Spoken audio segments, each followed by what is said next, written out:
Good evening students. Standard 12ની અંદર આજે આપણે યુનિટ 3માં રીડ 1નો અભ્યાસ કરીશું, મેનેજ યોર સ્ટ્રેસ. અને મેનેજ યોર સ્ટ્રેસ જે રીડ છે એનું મિનિંગ શું થાય છે કે ભાઈ આપણો જે સ્ટ્રેસ છે, જે તણાવ છે એને તમે મેનેજ કરો. અને બીજું જે એની અંદર સબ ટાઇટલ જે આપ્યું છે આપણને, સ્ટ્રેન્થનિંગ મેન્ટલ ફ્લેક્સિબિલિટી. બરાબર કે ભાઈ ફ્લેક્સિબિલિટી એટલે ચપળતા કહેવાય, મેન્ટલ એટલે માનસિક, અને સ્ટ્રેટનિંગ એટલે મજબૂત કરવું થાય. બરાબર કે ભાઈ આપણી જે માનસિક ચપળતા છે એને આપણે મજબૂત કરવાની છે. તો હવે આ લેસનની અંદર આપણે સ્ટ્રેસ વિશે ભણવાના છે. આજે એવું કહેવામાં આવે છે કે આજના સમયની અંદર મોટે ભાગે લોકો શારીરિક કરતાં માનસિક રોગોથી વધારે પીડાતા હોય છે. બરાબર, અને તેઓ એના માટે અલગ અલગ પ્રકારની જે એમની જીવનશૈલી છે એ જવાબદાર હોય છે. આજે જે નોકરી કરતો કોઈ વ્યક્તિ હોય એને પોતાના ટાર્ગેટ્સ પૂરા કરવાના હોય, બિઝનેસ કરતો હોય એને પોતાનો બિઝનેસ આગળ વધારવાનો હોય, કદાચ સ્ટુડન્ટ્સ હોય એમણે અભ્યાસ કરવાનો હોય, સારા માર્ક્સ મેળવવાના હોય. બરાબર, અને એ સિવાય પણ અલગ અલગ પ્રકારના જે સ્ટ્રેસ હોય એનાથી ઘણા બધા લોકો આજે પીડાતા હોય છે. તો આપણા માટે અહીંયા એક જે લેસન છે સ્ટ્રેસ માટેનો, કે કેવી રીતે આપણે એને મેનેજ કરી શકીએ, કેવી રીતે સ્ટ્રેસ જે છે તે ઓછો કરી શકીએ. આ લેસનની અંદર ઘણા બધા તમને એવા એક્ઝામ્પલ જોવા મળશે કે જે તમને પોતાને ખુદને પણ એવા અનુભવ ઘણીવાર થયા હશે.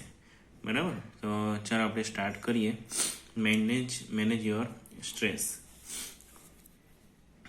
Mind, emotions and body are all closely interlinked and always work together.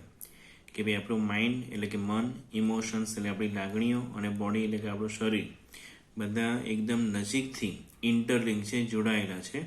And always work together, અને હંમેશા એકબીજાની સાથે જ કામ કરે છે. It helps you distinguish them more clearly if you try to understand them separately. એટલે કે જો તમે કોઈ પણ બાબતને અલગ રીતે સમજવા પ્રયત્ન કરો તો એ તમને જે કોઈ પણ બાબત જે છે તે વધારે સ્પષ્ટતાથી સમજવા માટે મદદ કરશે. Your mental capacities are your abilities to concentrate, to take new information, to remember old and new information, and to be in position to think logically. બરાબર કે your mental capacities are your ability. કે ભાઈ તમારી mental capacity, માનસિક ક્ષમતા જે છે તે શું છે કે તમારી એક પ્રકારની એબિલિટી છે, તમારી ક્ષમતા છે. ટુ કોન્સન્ટ્રેટ, બરાબર, તમારે એકાગ્રતા માટેની એક ક્ષમતા છે. કોન્સન્ટ્રેટ કરવું એટલે એકાગ્રતા કેળવવી થાય, ધ્યાન દોરવવું થાય. To take in new information, કે ભાઈ જેથી તમે નવી ઇન્ફોર્મેશન મેળવી શકો. Remember old and new information, જૂની માહિતીને નવી માહિતીને સાથે તમે મેળવી શકો. And to be in position to think logically, અને તર્કબદ્ધ રીતે, લોજિકલી એટલે તર્કબદ્ધ રીતે વિચારી શકો. બરાબર કે ભાઈ આપણી માનસિક ક્ષમતા એ શું છે કે ભાઈ જેના થકી આપણે કોઈ પણ કામમાં ધ્યાન આપી શકીએ, એકાગ્રતા કેળવી શકીએ. બરાબર, કાં તો પછી નવી માહિતી આપણે મેળવી શકીએ, નવી નવી વસ્તુ શીખી શકીએ. ત્યાર પછી જૂની બાબત અને નવી બાબતને સાથે લઈને આગળ ચાલી શકીએ. બરાબર, એવું નથી હોતું કે ધારો કે માની લો કે આજે આપણે કોઈ વસ્તુ શીખ્યા હોય તો જૂની વસ્તુને આપણે ભૂલી જઈએ છીએ. બરાબર, એ જૂની વસ્તુ જે આપણા માઇન્ડમાં આપણે રાખવાની જ છે, રહે જ છે, અને એની સાથે આપણે નવી વસ્તુને પણ આગળ લઈ જવાની હોય છે. બરાબર,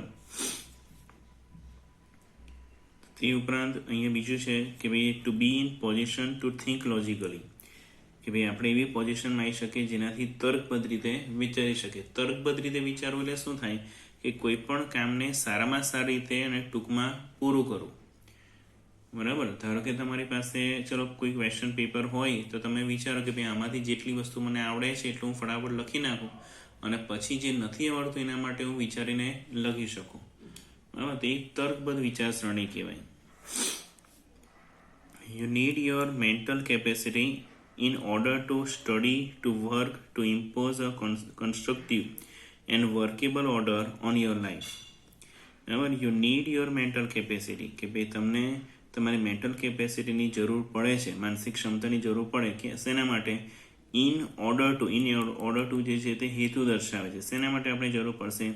ટુ સ્ટડી એટલે કે અભ્યાસ માટે, ટુ વર્ક એટલે કામ કરવા માટે, to impose a constructive and workable order on your life. બરાબર કે ભાઈ કન્સ્ટ્રક્ટિવ એટલે કે જે કંઈ પણ નવું માળખાગત જે કાર્ય હોય તે ઇમ્પોઝ કરવા માટે એટલે દબાણપૂર્વક કરવા માટે.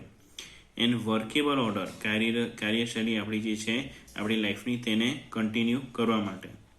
And make rational day to day decision અને મહત્ત્વના જે નિર્ણયો જે છે દરરોજના તે લેવા માટે. બરાબર, રેશનલ ડિસિઝન એટલે જે કન્ટિન્યુ થતા હોય તેવા, બરાબર, રોજના જે ડિસિઝન હોય તે બધા તાર્કિક જે નિર્ણયો લેવાના હોય છે તેવા આપણે સવારે ઉઠીએ, બરાબર, અને સાંજ સુધી આપણે વિચારીએ. સવારે ઉઠીને આપણે જોઈએ તો ઘણા બધા કામ આપણી પાસે હોય છે, આખી જાણે લિસ્ટ જ હોય, મનમાં એમ યાદી જ ફરતી હોય કે આ કરવાનું છે, તે કરવાનું છે, પેલું કરવાનું છે, બરાબર. પણ એના માટે આપણે શું કરીએ છીએ, તર્કબદ્ધ વિચારીએ છીએ કે હા ભાઈ કયું કામ મારે પહેલું કરવાનું છે. તો એના માટે આપણે સારી રીતે વિચારી શકીએ, આપણી શક્તિનો યોગ્ય ઉપયોગ કરી શકીએ, એ માટે આપણને જે છે તે મેન્ટલ કેપેસિટીની જરૂર પડે છે, બરાબર. ફોર એક્ઝામ્પલ, જો અહીંયા એક ઉદાહરણ આપ્યું છે. If you had the choice of walking to work or taking the car. જો હવે અહીંયા એક એક્ઝામ્પલ છે કે ભાઈ તમારી પાસે કોઈક વખત માની લો કે એક ચોઇસ છે. શેની ચોઇસ? કે તમે કામ કરવાના જગ્યાએ સ્થળે તમે ચાલીને જાઓ કાં તો કાર લઈ લો. The fact that it was raining hard, અને જો એ વખતે શું પરિસ્થિતિ છે, ખૂબ જ વરસાદ પડી રહ્યો છે. And you had a cold, અને તમને શરદી પણ થઈ છે. You had a cold could lead you to decision that, અને એનાથી તમે એ ડિસિઝન પણ આવશો that it was better to take the car, કે જેથી તમે કાર લઈ લો તો તમારા માટે સારું રહેશે, બરાબર. એટલે આપણે ઓફિસે જવાનું છે કે કામ કરવાના સ્થળે જવાનું છે, આપણે કાં તો વિચારે કે ભાઈ હું ચાલીને જાઉં કાં તો ગાડી લઈ લઉં, 4-વ્હીલર લઈ લઉં એમ. તો આપણે ભાઈ માની લો કે એ કન્ડિશનમાં વરસાદ પડતો હોય ને આપણે શરદી પણ થઈ હોય, તો આપણે શું ડિસિઝન લઈશું કે ભાઈ હું ચાલતો જઈશ તો પલળી જઈશ, મને શરદી વધારે થશે, એના કરતાં હું ગાડી લઈને જાઉં તો હું સેફલી જઈ શકીશ. એટલે આપણે શું ડિસિઝન લઈએ છીએ પછી કે ભાઈ આપણે ઓફિસના સ્થળે કાર લઈને જઈએ. That would be a rational decision based on current circumstances. બરાબર, કે ભાઈ આ જે વર્તમાન સંજોગો પર આધારિત એક વ્યાજબી નિર્ણય કહી શકાય એને, બરાબર. સર્કમસ્ટાન્સીસ એટલે પરિસ્થિતિ, અત્યારની જે પરિસ્થિતિ છે, જે પરિસ્થિતિ એ પ્રમાણે આપણે ડિસિઝન લઈએ છીએ. The mind is rational logical part of you, કે ભાઈ આપણું મન જે છે તે બુદ્ધિગમ્ય, બરાબર, અને તર્કબદ્ધ એવું આપણા ભાગ છે. that help you to make unemotional choices, કે જેના થકી આપણે જે અનઇમોશનલ એટલે જે ભાવનાત્મક ન હોય તેવી ચોઇસીસ આપણે કરી શકીએ છીએ. ટુ સ્ટોર, કંઈ પણ વસ્તુ આપણે સ્ટોર કરી શકીએ છીએ, સંગ્રહ કરી શકીએ છીએ. એન્ડ રિટ્રાઈવ ઇન્ફોર્મેશન, બરાબર, કે ભાઈ જે કંઈ પણ માહિતી જે છે એને ગોઠવી શકીએ છીએ. And two order and calculate, બરાબર, ઓર્ડર કરી શકીએ અને કેલ્ક્યુલેટ કરી શકીએ, ગણતરી કરી શકીએ. Okay. It is the counter part to the emotions, બરાબર. અને આ જે વસ્તુ જે છે તે આપણી જે ઇમોશન્સ જે લાગણીઓ જે છે એના એક ચોક્કસ હિસ્સા સમાન છે, અર્ધ ભાગ જ છે એક પ્રકારનો, બરાબર. હવે આમાં સિમ્પલ વસ્તુ છે કે જેની માનસિક ક્ષમતા સારી હશે તે કોઈ પણ રીતે વધારે સ્ટ્રેસમાં નહીં આવે, એ ઇઝીલી કોઈ પણ એનું કાર્ય જે છે તે સરળતાથી ગમે તેટલા કામ એને હશે તો સરળતાથી પૂરા કરી શકશે, બરાબર. A good example of interaction, કે જે સારું ઉદાહરણ જે છે તે ઇન્ટરેક્શનનું છે, વાતચીતનું છે. જો સમજો, interaction between mind and emotions, કે ભાઈ આપણા મન અને ઇમોશન્સ વચ્ચે જે ઇન્ટરેક્શન થાય છે તેનું એક્ઝામ્પલ સૌથી સારું છે. In emotions is exam nerves, અને એ પણ શેનું એક્ઝામ્પલ છે? એક્ઝામ નર્વ્સનું. એક્ઝામ નર્વ્સ એટલે જે એક્ઝામનું જે ટેન્શન હોય તેનું, બરાબર. જો your mental capacity has helped you to retain what you have revised, કે તમારી મેન્ટલ કેપેસિટી જે છે તે તમને હેલ્પ કરે છે કે જેથી તમે જે કંઈ પણ વસ્તુ રિવાઇઝ કરી છે એને જાળવી શકો, રિટેન કરી શકો. યુ નો યોર સ્ટફ, એટલે નો યોર સ્ટફ જો અહીંયા અવતરણ ચિહ્નમાં લખ્યું છે એટલે એનો અર્થ શું કે તમને જે કંઈ પરીક્ષામાં પૂછવાનું છે તમે બધું વાંચીને જ આવ્યા છો, તમને ખ્યાલ છે જ. But when you enter the exam room, પણ જ્યારે તમે એક્ઝામ રૂમમાં એન્ટર થાવ છો and start getting emotional by expecting difficulties and imagining failures, બરાબર. એટલે આપણે જ્યારે ઘરેથી વાંચીને તૈયાર કર્યું હોય, આપણે કમ્પ્લીટ મેં બધી તૈયારી કરી જ છે, મને કોઈ પ્રોબ્લેમ નથી, બરાબર. પણ જ્યારે આપણે એક્ઝામના રૂમની અંદર આપણે ક્લાસરૂમમાં એન્ટર કરીએ અને જ્યારે લખવાનું સ્ટાર્ટ કરીએ કાં તો આપણા હાથમાં પેપર આવે ત્યારે આપણે શું થાય છે આપણને કે સ્ટાર્ટ ગેટિંગ ઇમોશનલ, આપણે વધારે ભાવનાત્મક થઈ જઈએ છીએ બાય એક્સપેક્ટિંગ ડિફિકલ્ટીઝ, કે બે અલગ અલગ ડિફિકલ્ટીઝને વિચારીને, એન્ડ ઇમેજિનિંગ ફેલિયર, અને નિષ્ફળતાની કલ્પના કરીને આપણે વધારે ઇમોશનલ થઈ જઈએ છીએ. And all of a sudden, the carefully stored information is no longer available. અને એને કારણે શું થાય છે કે જે માહિતી આપણે ખૂબ જ સારી રીતે સ્ટોર કરી હોય આપણા મગજની અંદર, તે બધી જ ગાયબ થઈ જાય છે. અને એને કારણે આપણને એવું લાગે છે, ખરેખર આપણે અનુભવ થતો જ હશે તમને પણ, કે ભાઈ જાણે ઘણીવાર અમુક મિનિટો સુધી કે અમુક વાર એવું લાગે ભાઈ આપણે કંઈ વાંચ્યું જ નથી, આપણે કંઈ ખબર જ નથી.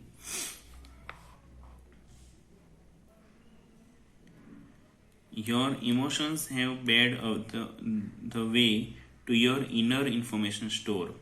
કે એ જે ડરની જે લાગણી છે, ભયની જે લાગણી છે, બરાબર, ખોટી કલ્પનાઓને કારણે, તે આપણે અંદર જે કંઈ ઇન્ફોર્મેશન આપણે સ્ટોર કરી છે, સંગ્રહ કરી છે, એ બધે એને શું કરી દે છે, બેર અવે એટલે સાફ કરી દે છે, ગાયબ કરી દે છે. પછી જો, do you find yourself reacting in any of the following ways. બરાબર, એટલે શું તમે નીચે જે દર્શાવ્યું છે એમાં કોઈ પણ સમય એવી વસ્તુ તમે પોતે અનુભવ કરો છો, એ અહીંયા આપણે લેખક પૂછી રહ્યા છે. જો સમજો, you find it difficult to concentrate on things, કે ભાઈ ઘણીવાર તમારે કોઈ કામ કરવું હોય બહુ જ અગત્યનું હોય, બરાબર, અને છતાં પણ તમે કોન્સન્ટ્રેટ ન કરી શકો, એટલે આવો અનુભવ તમને થાય છે, એ આપણે વિચારવાનું છે. Your memory is letting you down frequently, કે તમારી મેમરી જે છે, તમારી યાદદાસ્ત જે છે, તે તમને વારે ઘડીએ તમને લેટ ડાઉન કરે છે. લેટ ડાઉન કરવું એટલે શું થાય કે એક રીતે તમને સાથ નથી આપતી. એટલે કેવી રીતે કે ઘણીવાર આપણે કોઈક વસ્તુ આપણે યાદ કરતા હોઈએ અને પછી આપણે યાદ જ ન આવે, અમુક નજીકની જ વસ્તુ હોય, હમણાં જ વાંચી હોય, છતાં પણ આપણે પોઈન્ટ કે કંઈ પણ વસ્તુ આપણે યાદ ના આવતું હોય. You have lots of different things on your mind, કે તમારા માઇન્ડની અંદર ઘણી બધી વસ્તુઓ હોય, but can not grasp a clear thought, પણ છતાં પણ તમને કોઈ ચોક્કસ વિચાર નથી આવતો. You are often undecided these days, કે ભાઈ હમણાંના દિવસોમાં જો તમે અનડિસાઇડેડ રહો છો. અનડિસાઇડેડ એટલે કંઈ નક્કી નથી કરી શકતા, કોઈ કાર્ય નથી કરી શકતા, કોઈ ડિસિઝન નથી લઈ શકતા. And this is untypical for you, અને એ તમારા માટે ટિપિકલ નથી, રેગ્યુલર નથી. ટિપિકલ મીન્સ કે એવું પહેલાં તમારી સાથે નહોતું થતું, કારણ કે પહેલાં તમે ઇઝીલી કોઈ પણ ડિસિઝન લઈ લેતા હતા, પણ હવે તમે ડિસિઝન નથી લઈ શકતા, બરાબર. કાં તો પછી ડિસિઝન લેવામાં આપણને વાર લાગે છે. You make longer to do the task that you were able to complete quite quickly before. બરાબર, you make longer to do task that you were able to complete quite quickly before, કે જે કાર્ય તમે પહેલાં ખૂબ જ ઝડપથી પૂર્ણ કરતા હતા, તે કાર્ય કરવા માટે હવે તમને વધારે સમય લાગે છે. બરાબર, કે ભાઈ જે કામ આપણે બહુ પહેલાં કે બહુ ઇઝીલી આરામથી કરી જતા હતા, ફટાફટ કરી લેતા હતા, ભાઈ એ કામ કરવામાં જ આપણને વાર લાગતી હોય. You start lots of things but don't finish any. જો તમે શરૂઆત ઘણી બધી વસ્તુની કરો છો, પણ તમે એમાંથી કંઈ પણ વસ્તુ ફિનિશ કરી શકતા નથી, બરાબર. એટલે આપણે વિચારીએ કે ભાઈ મારે આ કામ છે, પેલું કામ છે, હું આ કરવા બેસું, પેલું કરવા બેસું, પણ કંઈ પણ કામ આપણે વ્યવસ્થિત રીતે કમ્પ્લીટ નથી કરી શકતા. તો આ બધા જે છે અહીંયા જે પોઈન્ટ્સ આપ્યા છે, 6 પોઈન્ટ, બરાબર, તે એક રીતે સ્ટ્રેસનું વર્ણન કરે છે કે ભાઈ સ્ટ્રેસને કારણે આપણે આ રીતે કામ નથી કરી શકતા. જો ઇફ યસ, હવે આમાંથી કશામાં પણ આપણી હા હોય કે ભાઈ હા આપણે આમાંથી આ વસ્તુને આપણે ફેસ કરીએ છીએ, then it gives a sign of mental stress present in you. તો એનો અર્થ એ થાય કે તમારી અંદર મેન્ટલ સ્ટ્રેસ છે.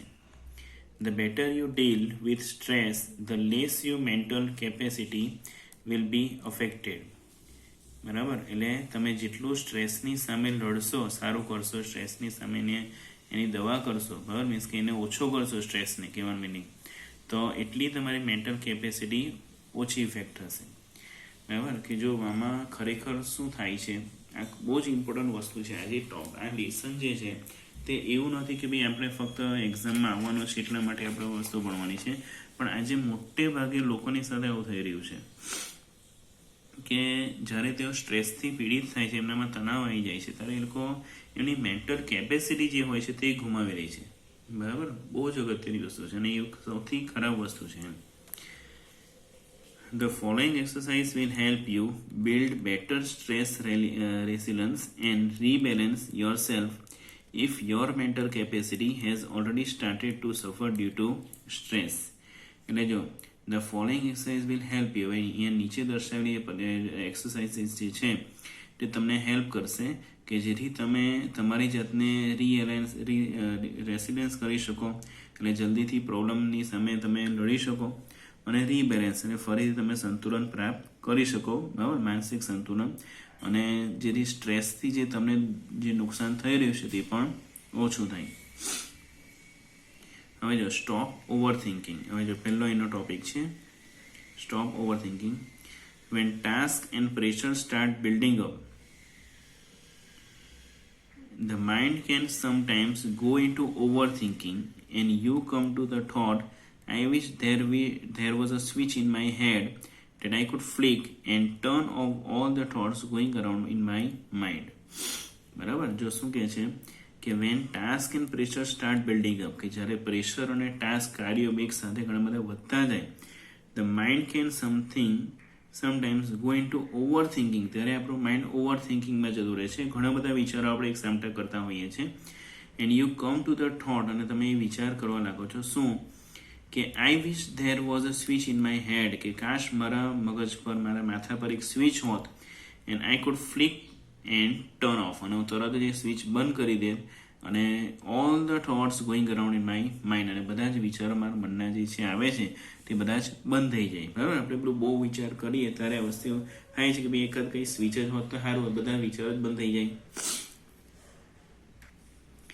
It is not that easy, પણ આ વસ્તુ એટલી સરળ નથી.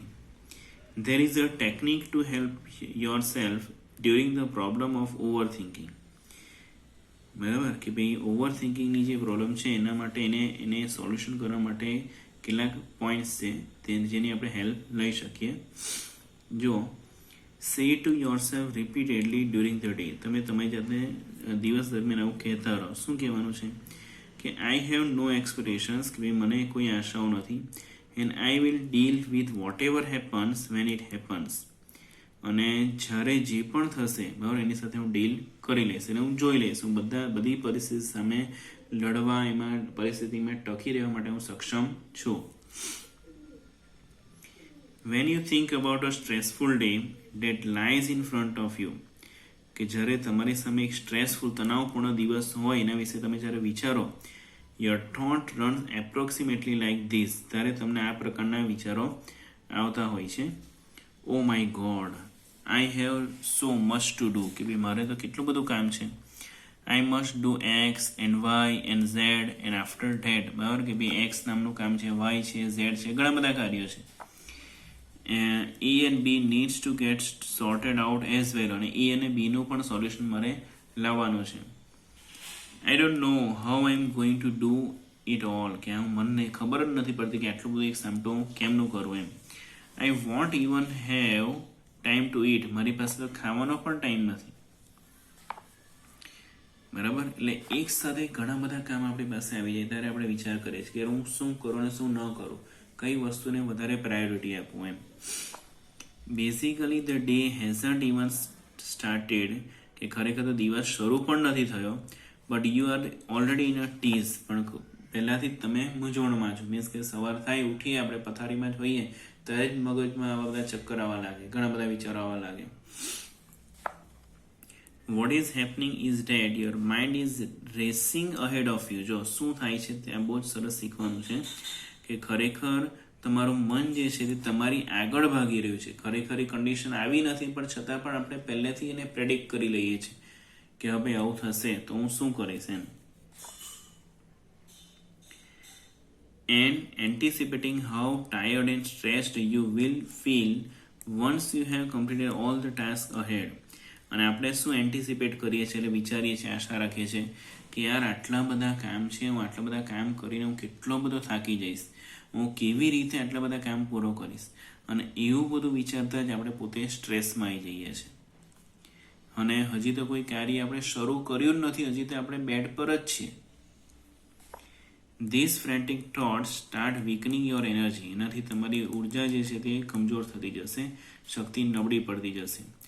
As a result you are entering into a busy day with only half of your normal energy. એનાથી શું થશે કે તમારી અંદર જેટલી ક્ષમતા છે એના કરતાં અડધી ક્ષમતાની અંદર તમે દિવસની શરૂઆત કરશો. Then when you end up shattered at the end of the day, બરાબર, અને જ્યારે દિવસ પૂરો થશે ત્યારે you seem to have prove that you were right all along. તમને એવું લાગશે હું બધી જ જગ્યાએ સાચો હતો. You had a dreadful day. તમારો દિવસ ખૂબ જ ખરાબ ગયો હતો. And you feel physically drain. અને શારીરિક રીતે તમે ડ્રેઇન થઈ ગયા હશો, એટલે બહુ જ થાકી ગયા હશો. In order to have maximum energy available at the start of a busy day, કે ભાઈ કોઈ બિઝી ડે છે, આપણે ખબર છે કે બિઝી ડે છે, પણ એમાં આપણે મેક્સિમમ એનર્જી મેળવવાની છે, તો એના માટે આપણે શું કરી શકીએ? Use I have no expectations, I will deal whatever happen when it happens. બરાબર, આ જ વસ્તુને આપણે યાદ રાખવાની છે કે ભાઈ મને કોઈ બહુ આશાઓ નથી, અને જ્યારે જે થશે તે હું જોઈ લઈશ. As a form of a મંત્ર you will notice how your body starts relaxing at a thought of no expectations. કે જ્યારે આપણે નો એક્સપેક્ટેશનનો થોટ રાખીએ છીએ, બરાબર, ત્યારે આપણી બોડી જે છે એકદમ રિલેક્સ થઈ જશે. This relaxation tell you that you have just stopped yourself from wasting valuable energy. અને આ જે રિલેક્સેશન તમને મળશે ત્યારે તમને પોતાને એવું લાગશે કે યાર હું મારે કેટલી બધી એનર્જી વગર કામની હું વેડફી રહ્યો હતો. યુ વિલ ફીલ કામર મેન્ટલી, બરાબર, કે તમે શાંત અનુભવ કરી શકશો. And emotionally as a consequences, બરાબર, અને એક પછી એક તમે બધી જ વસ્તુ શાંતિ પણ મેળવી શકશો, ઇમોશનલી અને મેન્ટલી, ભાવનાત્મક રીતે અને લાગણીની રીતે, બંને માનસિક રીતે પણ તમે ખૂબ જ શાંતિ અનુભવશો. અને તમે જે કોઈ કાર્ય હશે તેને તમે સારી રીતે કમ્પ્લીટ કરવા માટે, બરાબર, તમે ખૂબ જ ધ્યાન આપીને એ કાર્ય પૂર્ણ કરી શકશો. બરાબર, એટલે કે જેનું પરિણામ જે છે, કોન્સિક્વન્સ છે, તે તમે સારી રીતે પ્રાપ્ત કરી શકશો. ઓકે, તો આટલું લેસનમાં તમને આજે ખ્યાલ આવ્યો હશે. બરાબર, ધ્યાન આપીને ફરી એકવાર જેવું લાગે તો વિડીયો જોજો, ચોક્કસ તમને સમજ પડશે.